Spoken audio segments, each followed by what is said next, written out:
Welcome to Sportpen. Forget just another sports recap. We're strapping in for a deep dive.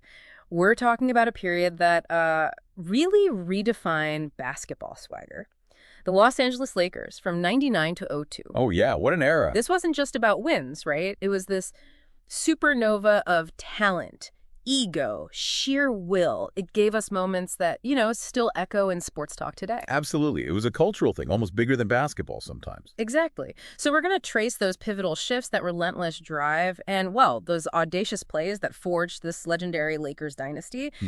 Our mission to really dissect what made this team not just good, but generationally great. Yeah. And maybe how their story continues to shape how we think about sports excellence. Yeah, and what's so compelling about this specific Lakers stretch is how they managed to kind of alchemize this really volatile mix. You had huge personalities, different playing styles. Right. And somehow they pull off 3 straight championships.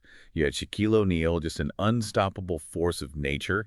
Totally dominant. And then Kobe Bryant, laser-focused, this burning desire to be the absolute best. The potential for fireworks, good and bad, was always just simmering there. Absolutely. Okay, let's get right into that duality because it's fascinating.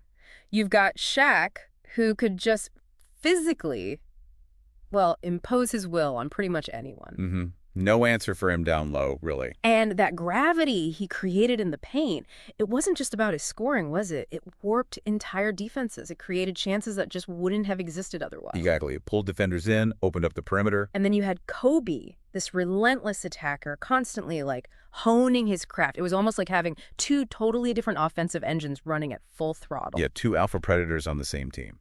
And the triangle offense under Phil Jackson seems like this, unlikely conductor, the thing that somehow harmonized this potentially chaotic orchestra. That's a good way to put it, because the triangle wasn't a rigid set of plays like you might think. It was more of a philosophical framework, really. It emphasized spacing, but also empowering players to read the game.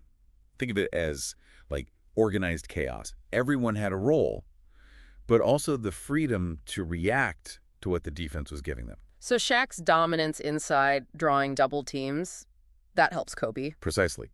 It opened up passing lanes for Kobe or for cutters flashing through. And conversely, Kobe's scoring threat on the perimeter, his isolation game, that stopped defenses from just collapsing entirely on Shaq. Oh. It was this constant push and pull, this threat from different angles that made them so incredibly difficult to guard. Right, and the friction. We got to talk about the friction. It's part of the legend, isn't it? Oh, for sure. It's unavoidable with those two. Kobe's almost single-minded focus, sometimes rubbing people the wrong way, apparently. And Shaq, occasionally facing questions about his conditioning. Yep, those narratives were definitely out there. It's that classic sports story, isn't it? The supremely talented team with internal tension bubbling away. Yet, when that final buzzer sounded on those championship wins, you saw them embracing, celebrating together. It's such a strange cocktail of conflict and, ultimately, shared triumph. It really highlights a key paradox of team greatness, doesn't it? Sometimes the most potent collaborations aren't actually the most harmonious behind the scenes. Oh, interesting point. The intensity of their ambition, even when it was maybe indirectly aimed at each other, it fueled this relentless drive for victory. You could argue that this internal friction, managed, pretty deftly by Jackson, actually sharpened their competitive edge. They pushed each other, maybe not always intentionally, but they pushed each other to be better. Okay, now let's peel back the layers on that tactical side, the triangle offense itself. It's almost become this mythical blueprint for success. It definitely has that aura. For someone tuning in who maybe isn't a hardcore X's and O's basketball fan, what was the core magic? What made the system work so well for those Lakers? Well, at its heart, the triangle is all about creating options, multiple options on almost every single possession.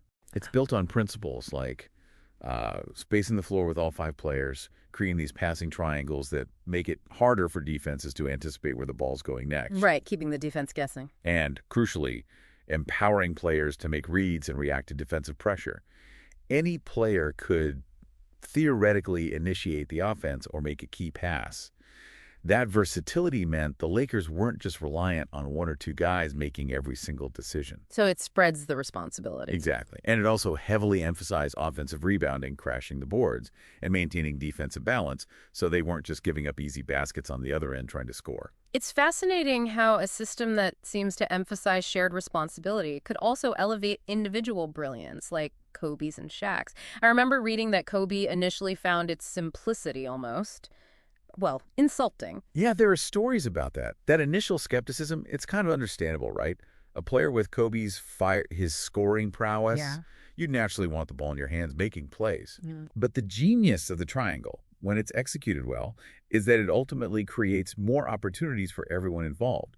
The constant movement, the defensive rotations it forces, that leads to mismatches and open looks that you just wouldn't get in a more static, predictable offense. So it wasn't about stifling talent. Not at all. It was about channeling it. Yeah. Channeling it within a cohesive structure that was ultimately more potent than just the sum of its already incredibly impressive parts. Gotcha. Okay, beyond the overall philosophy, what were some of the nitty-gritty tactics, specific offensive or defensive things that really defined their dominance during those title years? Oh, definitely. Think about their offensive post play with Shaq. It wasn't just about his size, though that helps, obviously. Right. He had an incredible footwork for a big man, the ability to establish deep position, almost seal his defender off, and a real knack for reading how the defense was trying to play him. Like anticipating the double team. Yeah, exactly. Were they fronting him? Bringing a double from the weak side, coming late. He had countered for almost every look, and you can bet they drilled those post entries and the spacing around him relentlessly in practice. And then you'd see these really intricate screen actions. It wasn't just a simple pick and roll all the time. There seemed to be layers, options built into those plays. Absolutely correct. On-ball screens, whether it was a high screen way out top to free up Kobe for a drive, or a side screen to create a shooting opportunity, they were designed with multiple reads in mind. So depending on how the defense reacts. If the defender goes under the screen, maybe Kobe pulls up for the shot. If they fight over the top, he can attack the basket. And the screener, often Shaq or maybe Horace Grant later on, had their own options. Roll hard to the basket, pop out for a jumper. And the off-ball screens were just as important. Back screens to free up cutters going to the rim, down screens for shooters coming off the baseline, flare screens. These weren't just random movements. They were precisely timed, precisely executed to create open looks and disrupt the defensive rhythm. Man, it sounds complex when you break it down. And let's not forget the other end of the court. That Lakers defense, I mean, when it was locked in, it could be suffocating. Oh, yeah. Very tough. What were some of their core defensive principles? Well, a key element was ball pressure. They really wanted to make it uncomfortable for opposing guards just to initiate their offense. Put pressure on the ball handler right away. Disrupt things early. Yeah. They also emphasized this concept of a defensive wall, basically meaning everyone understood their positioning, their rotations, and worked together to prevent easy drives into the paint. Keep guys out of the lane. Team defense. Very much so. And they had specific strategies for dealing with common stuff like pick and rolls. Deciding whether to show hard, trap the ball handler, switch the screen, and even detailed plans for defending out-of-bounds plays, trying to eliminate those easy baskets teams sometimes get. Okay, let's pivot a bit now to the mental game. Phil Jackson. His reputation as this, Zen master coach precedes him. How much of their sustained success do you think came from the mindset, the coaching philosophy he instilled in that team? Oh, I think it was huge. Yeah. Jackson's approach was really fascinating. He believed that the players actually on the court had the most immediate, the best understanding of what was happening moment to moment. Interesting. So less micromanaging. Yeah, he wasn't about calling every single play from the sideline. He was more about cultivating disciplined players who could think for themselves within the system, within the structure of the triangle. Right. He emphasized concepts like effortless effort, which sounds kind of contradictory, but it's about being fully present in the flow of the game, almost like a meditative state on the court. And you can kind of see echoes of that in Kobe's whole Mamba mentality, right? That unwavering focus and preparation. Absolutely. There's a definite connection there. That intense focus, that dedication to preparation, being present in the moment. It sounds like he was almost as much a psychologist as a basketball coach sometimes. I remember reading about the emphasis he put on things like visualization, mental fortitude. Exactly. Yeah. Mental practice, visualizing success, maybe using key words as mental anchors during high-pressure moments like free throws. These were all tools they likely utilized. Jackson also talked about this idea of the spiritual warrior. Okay, what's that? Basically, competing against your own limitations, your previous best self, embracing challenges, even struggle and discomfort as opportunities for growth, not just competing against the opponent, but against yourself. Wow. That's deep for a basketball team. Well, yeah, but it fostered this culture of intense, focused practices, too, very much like what defined Michael Jordan's Bulls teams that Jackson also coached. Right, the legendary Bulls practices. Yeah, this understanding that every single moment on the court, whether it's a game or just practice, was significant. It was the main event. You bring intensity every time. So when we look back at this whole dominant Lakers run, 99 to 02, what does it ultimately tell us about, the elusive nature of greatness in sports? What were the essential ingredients that made them so formidable? Well, I think the story of those Lakers really underscores this intricate dance between just sheer individual brilliance and collective cohesion. Okay. You had two transcendent talents in Shaq and Kobe, maybe two of the best ever at their positions. But their dynasty was built on their ability, despite all their differences, all that friction, to contribute effectively to a shared goal within a specific system. The system mattered. The system mattered, and the leadership mattered.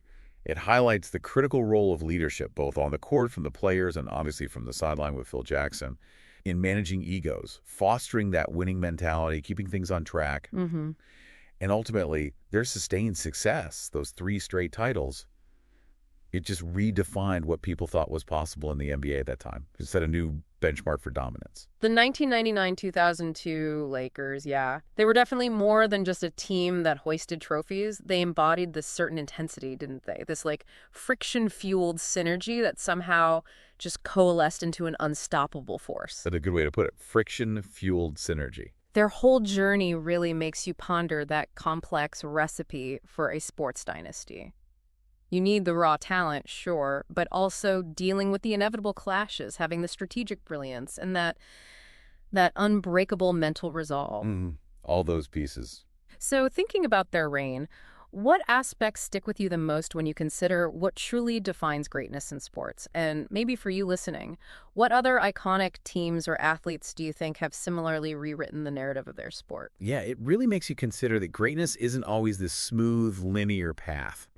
Sometimes it's forged in that crucible of conflict, that relentless pursuit of a shared objective, even when personalities clash hard. Right. And that adaptability piece, the willingness to evolve, to find ways to win despite internal pressures, external challenges, that seems to be a real hallmark of the truly great teams and athletes across any sport. A lot to chew on there. Thanks for diving deep with us into this really legendary chapter of basketball history. My pleasure. Always fascinating to talk about this team. Thanks for listening to Sportpen.